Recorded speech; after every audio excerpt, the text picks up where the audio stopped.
Acaye Kerunen, who has just put the finishing touches on her exhibition, which opens here tomorrow, Thursday the 13th of April.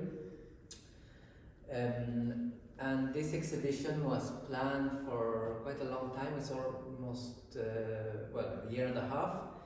And in that time, a lot of things have happened in Acaye's life and work. She participated in the Venice Biennale last year and was representing Uganda, her home country, together with a fellow artist from her country.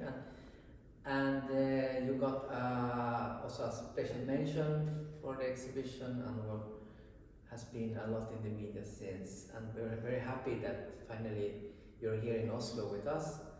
And I wanted to maybe talk a little bit about your work, and maybe you can say a few words about, well, start perhaps with the works that is here behind us.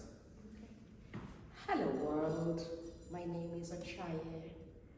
First time in Norway. I've heard about Norway for many years. Which is funny because when I was doing a lot of work in the education sector, Norway was the country that we were constantly told to look to for scholarships, especially in, I know how this sounds, beekeeping.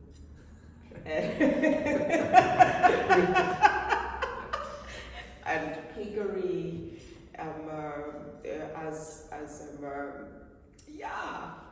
So, and also education and communicating with differently abled people. Mm-hmm. And there were a lot of people within the education sector using that as their ticket to come here. Then they would come here and then change their status or keep enrolling into all these other courses and they never come back. And I didn't want to be the person, so that passed me by. And then fast forward a few years ago, I meet this very lovely couple. I think they'll be here tomorrow, Helen Big Seth, who met me at some art event or something. I think I was doing a reading of my poetry, and we got on like a house on fire. We started exchanging. I actually have a royal letter from I think one of the Queen or something. Probably the Queen. She's very Yes. art interested. Yes, she has a copy of my book, actually, and I have that letter. Now I'm going to frame it when I get back home. Dang! Anyhow, about the work. The work is a review and an exploration of time as process, and also of heritage as knowledge and education. I keep talking a lot about how, especially Western canons of education, they erase cultures and primary nations as irrelevant to the present knowledge, to the white gaze on art. And this work is important to me, has been for a while, because it repositions knowledge where it's supposed to be. Not necessarily from a place of reactionary conversation, but more from a place of responsiveness. What does it mean to make art? What is art? Does it even have a definition? And what qualifies something as art? In this case, it brings back the resonance and the spotlight on craft as very important and intrinsic to art education and art process. Disturbing notions of belittling of African art or art from Africa, because there is also the othering of art. Is it not art if it is from Africa? Why do we always have to begin with African art? It is art from Africa. And so you have that, and there is the very also disturbing idea of the Margaret Troll School of Art, situated in Acaye University, which became the reference point for art from the Republic of Uganda, Mm-hmm. which only came to be with the 1900 agreement after the partition of Uganda. Never mind that before that, Uganda, or what we now know as Uganda, was part and is still part of nation states, which go all the way into present-day Sudan and the Congo, and present-day Tanzania and Kenya, and then all the way to Rwanda and Burundi, and even beyond. For instance, I am Acaye. I am a Luo person from the Luo state of the Great Lakes region.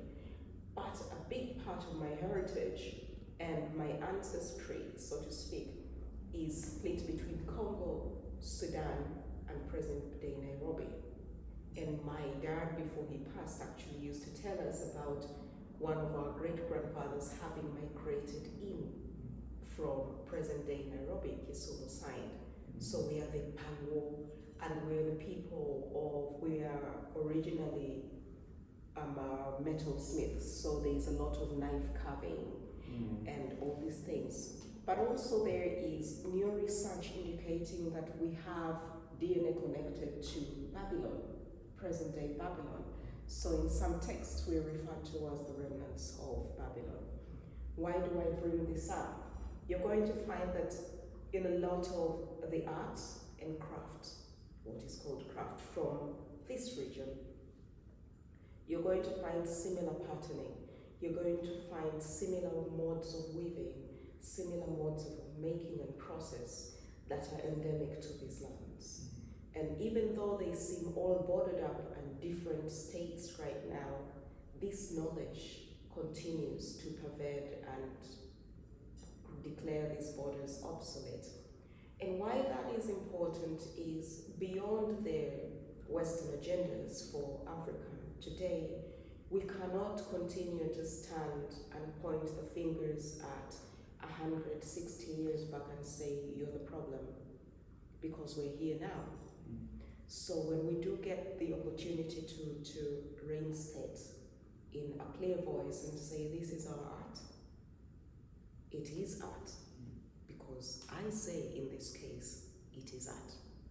And because it is art, it has a new gaze. Not necessarily black, white, female, male, no.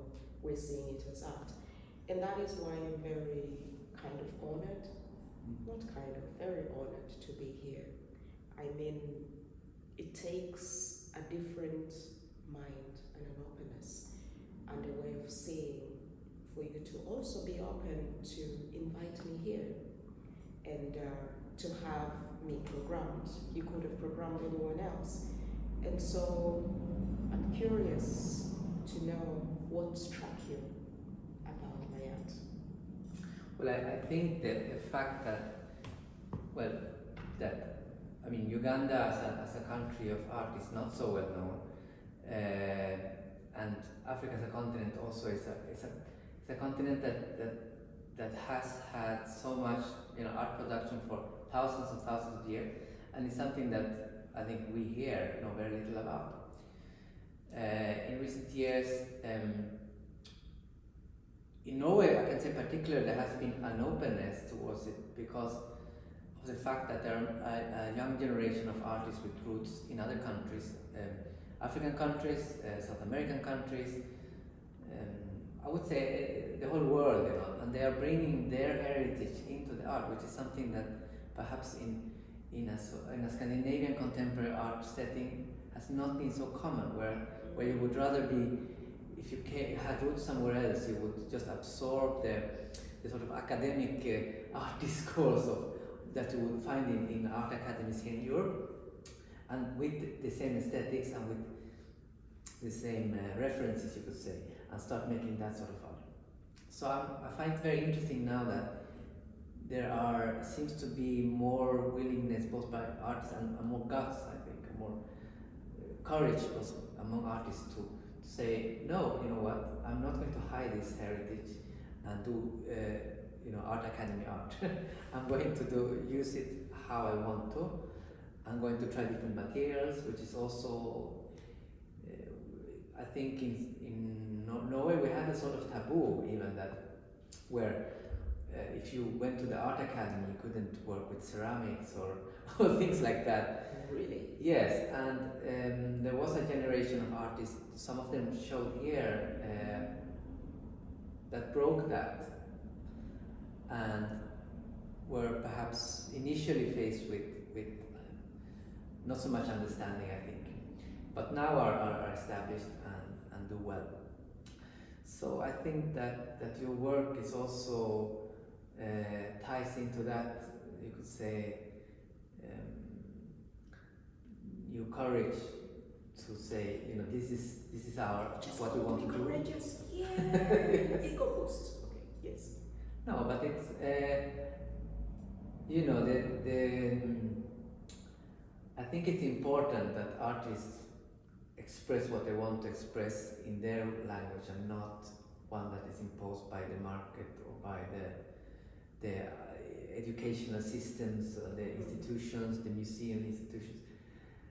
This is a constant struggle that I think not just artists with a non-European background face. I think all artists face this, because what happens is that if you do something and you recognize for it, and perhaps you have a museum that acquires a work. If you do something very differently, you will also maybe face difficulties.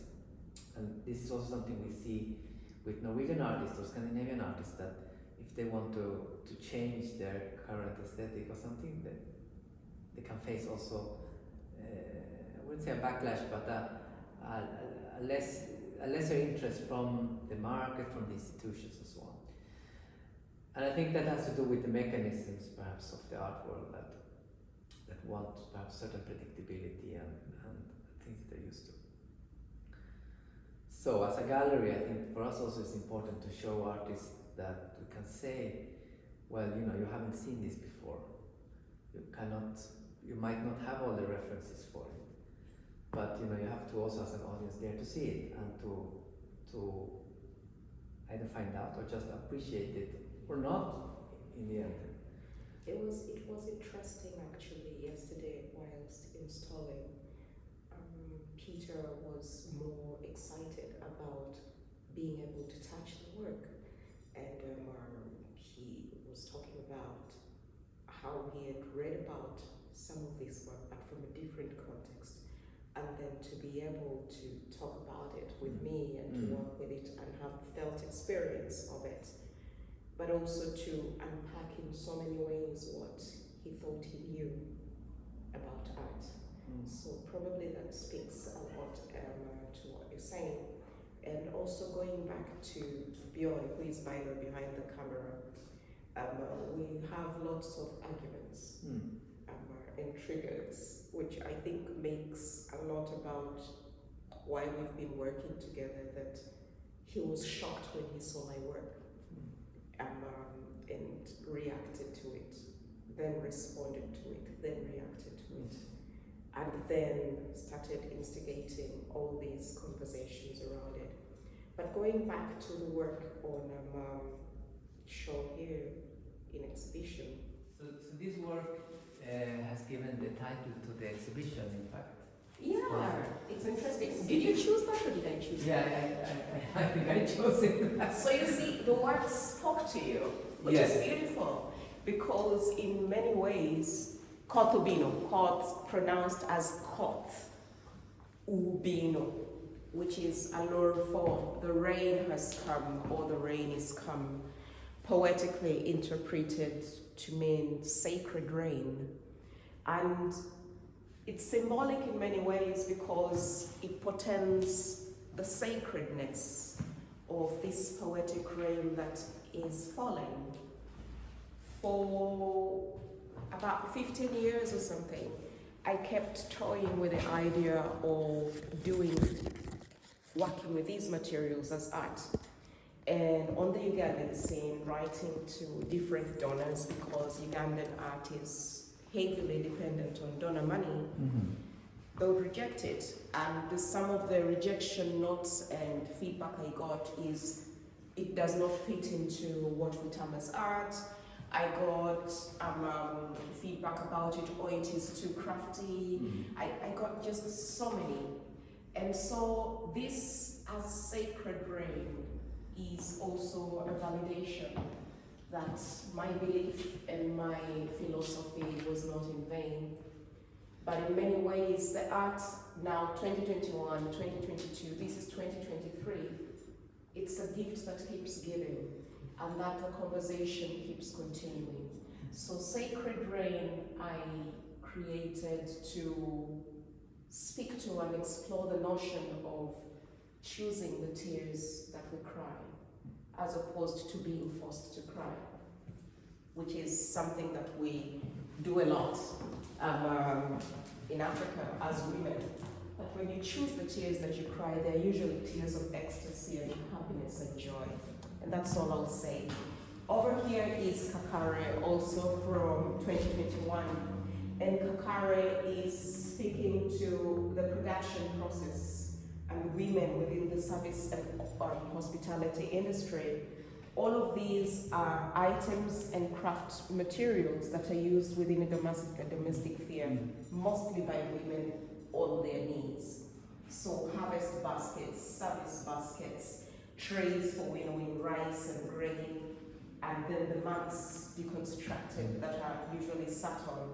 And for me, it's time for us to return back the honor to the women's work and place within the African setting, but also to distance their art making from where it has been relegated to functionality, and just put it as a point of reference and aesthetic, or as a prayer, as you might say, and a point of reflection. So this particular installation is very special to my heart in that sense. Could you maybe say a few words about how you actually work? Because you work with this collective of women. Yeah. And maybe you can say a few words about how that process is. So I met the women many years ago because I was constantly going to the craft markets and buying things that caught my eye. With time, sometimes I was selling some of the craft, and then the conversation started to happen, which developed into why do you make the art you do, where are you making it, what are the materials from? And later to discover that these women who end up in the markets are women leaders from their communities. So every woman who comes to the market with, say, 50, 100 baskets to sell at the weekend is representing 10, 15, 20 women who will have worked for a month to make the baskets or longer and waited even longer. And what happens is I commission these women leaders for the items, and then they go and recommission the women that they need. And in that sense, it's beautiful for me because one, it's creating a new way of working, not new, but it is bringing back into focus old ways of working that are very smart, that are very community-centered, but also that are conscious and responsive to female representation. This is usually a coil for these baskets. And it's when I started working with the women, it was very tough to say, I know you're used to making baskets, but I just want the coil. And so to have the conversation around, so deconstruct it before you join it, I just want a bundle of coil that is equivalent to the basket. And there have been so many conversations around, why don't you want a functional thing? You're wasting time and money. And I'm like, no, you need to rethink and reconsider why you think all the coils that you make must end up as a basket or as a mat. So there's been this beautiful, this growing conversation around these things. And over here is one lei. One lei is a lure for the eyes of the beast or the eyes of the storm. Poetically interpreted for Medusa eyes, which isn't recognizable because this is, for me, the sage identity, the feminine sage, who is an embodiment of both the masculine and the feminine energy, and all-seeing, omnipotent, omnipresent, omniscient. But also there is the whole idea of time as emblematic of healing and also of growth. And the more one looks at this art, at these pieces, the more one is drawn into a place of reflection and meditation and a blissing out, which is lost a lot in a very fast digital era that we have come into. But also, this is a celebration of tactile mathematical language that has been passed on from generation to generation.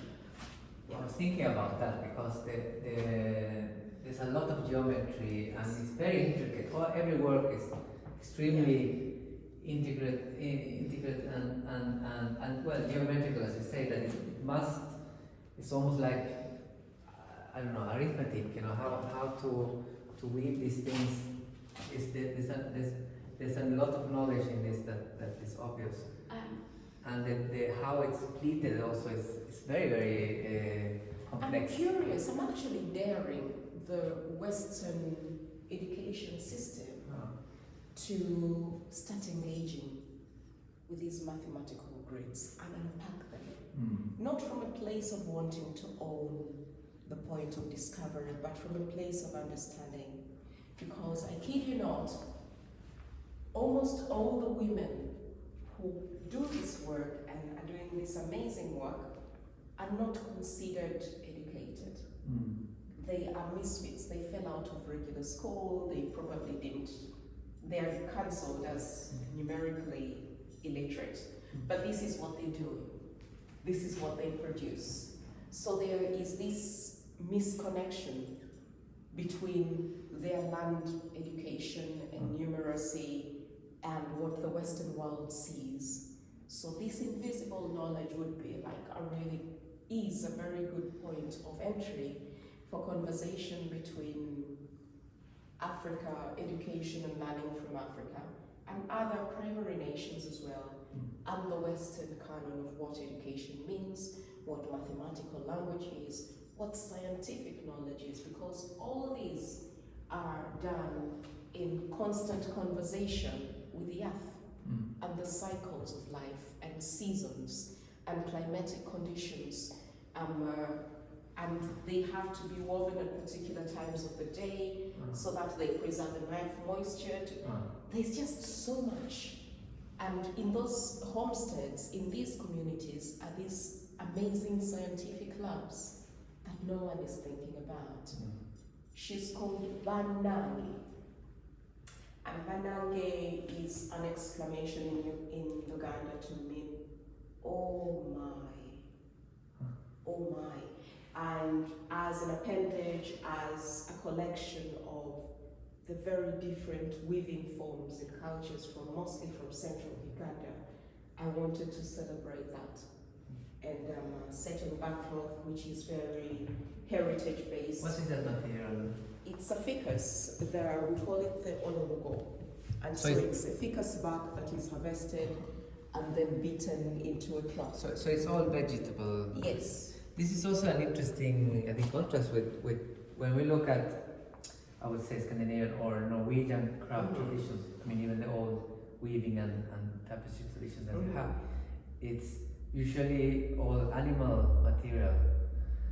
I mean, you have, it can be reindeer or sheepskin or sheep's wool or all these things, but it's common denominator. I think that it's a lot of animal material, whereas your is all vegetable material. And it lasts for years and years and years and years.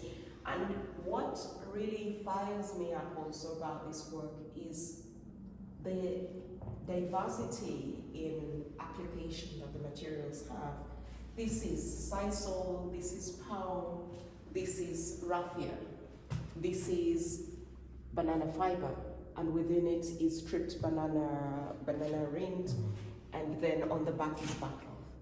So 5 or 6 materials that are applied in very many different diverse forms, and the same materials ricochet all through the work, and you do so much with it, and I find that really... And they have also this sort of color, I mean the natural colors that shift, and that together it becomes almost like a painting, you know, when you have all these different shades and varieties of. I also find it interesting that it takes away from the burden that Western art history puts on the post-colonial artist to buy paint that is not made in Africa, to buy a canvas, to stretch it, the need to conform to this way of doing as the only way. And yet here we are, from a very sustainable point of view, a very relatable point of view, that you're still able to do art. And I find that is very liberating. Is that perhaps almost a necessity if you think of future art for other countries in non-Western countries to be able to have a really rich development of art that's not very elitist? I think it's been there, but remember that for we, the people born a few generations after the partition of Africa, we came into education and learning from a place of not knowing, of erasure. So it's not that these art forms and these ways of doing have not existed. I mean, talk of the kente cloth in Ghana, talk of the mud dyeing, which some of the backcloth does from the Great Lakes region, and talk about the plant dyes that are used over and over again, or the camel leaf plant, whose roots are used to create the sheer color similar to varnish for pottery and porcelain and all these other materials which last for millennia. These forms of knowledge are available. They are there below the ground, or the trees, materials. they're there, Yes. just not engaged with.